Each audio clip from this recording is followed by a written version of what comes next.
और अब वो मुद्दा जिस पर आज देश में सियासत गर्म है। दरअसल असम के गुवाहाटी में संघ प्रमुख मोहन भागवत ने संघ कार्यकर्ता मिलन समारोह में हिस्सा लिया। इस दौरान मोहन भागवत ने एक बड़ा बयान दिया। उन्होंने कहा कि हम सभी हिंदुओं को एक मानते हैं, लेकिन कुछ लोग हैं जो उनमें जाति के नाम पर भेद मानते हैं। इसके आगे उन्होंने यह भी कहा कि संघ कार्यकर्ता सम्मेलन में मोहन भागवत ने बयान दिया कि जहां शाखा वहां हमने हिंदुओं को एक किया। हिंदुओं के मकान, मंदिर, शमशान की रक्षा करनी है।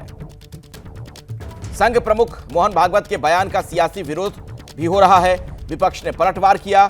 ऐसे बयानों से नफरत फैला रहे हैं संघ प्रमुख। आज समाज का जीवन ऐसा हो गया है कि इसके लिए प्रयास करना पड़ता है।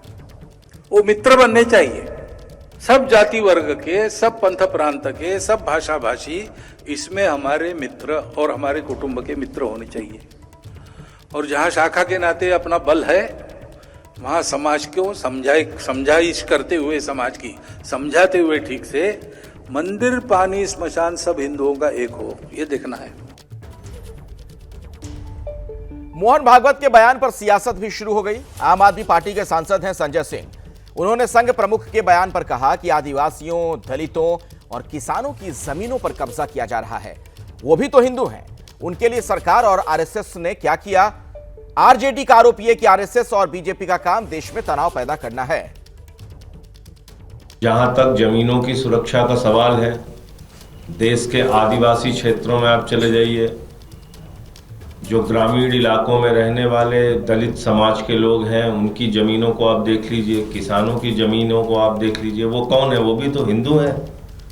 उनकी जमीनों पे किस तरीके से जबरन प्रशासन के द्वारा, गुंडों के द्वारा, माफियाओं के द्वारा आज भी कब्जा किया जा रहा है। बड़ी बड़ी कंपनियों के द्वारा कब्जा किया जा रहा है। तो भागवत जी बताएं कि उनका कब्जा रोकने के लिए उनकी सरकार और उनका संगठन क्या कर रहा है।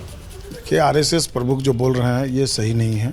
और जब जब चुनाव कहीं किसी राज्य में होता है तब तब इस तरीके का बयान देते हैं ताकि हिंदुओं को भड़का कर करके और देश में जो आपसी भाईचारा, एकता है, उसको ये लोग भंग करना चाहते हैं, हिंदू मुस्लिम कराना चाहते हैं। ये लोग वोट बैंक की राजनीति के लिए समाज में तनाव पैदा करना चाहते हैं। लोग आरएसएस के लोग को हम लोग खबरदार करते हैं कि भाई अगर आप लोग इस तरीके का कोई भी मामला देश दुनिया में अगर हुआ, राज्य में किसी भी जिला में अगर इस तरीके का घटना हुआ तो उसके दोषी आप होंगे और आप पर कानूनी कार्रवाई होगी।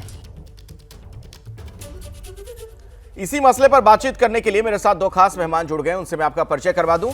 हाफिज गुलाम सरवर हमारे साथ हैं, मुस्लिम धर्मगुरु के तौर पर मौजूद हैं, उनसे हम बातचीत करेंगे। और प्रोफेसर गीता भट्ट भी आपको नजर आ रही हैं, आरएसएस विचारक हैं, आप प्राध्यापक भी हैं। आप दोनों का बहुत बहुत स्वागत है। और पहले गीता जी, सवाल आपसे ही है मेरा कि संघ प्रमुख को अभी ये बातें जो उन्होंने कही हैं, अभी क्यों उन्होंने ये बात कही और इसका मतलब हम क्या निकालें?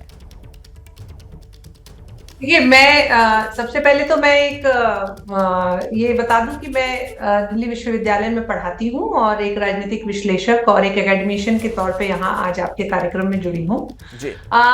देखिए, लेकिन साथ ही साथ मैं ये जरूर आपको कहना चाहूंगी कि राष्ट्रीय स्वयंसेवक संघ जो है वह भारत की जो एक सनातन संस्कृति की पृष्ठभूमि है उसको आधारभूत मानते हुए समाज के कल्याण के लिए पिछले 100 वर्षों से कार्यरत है।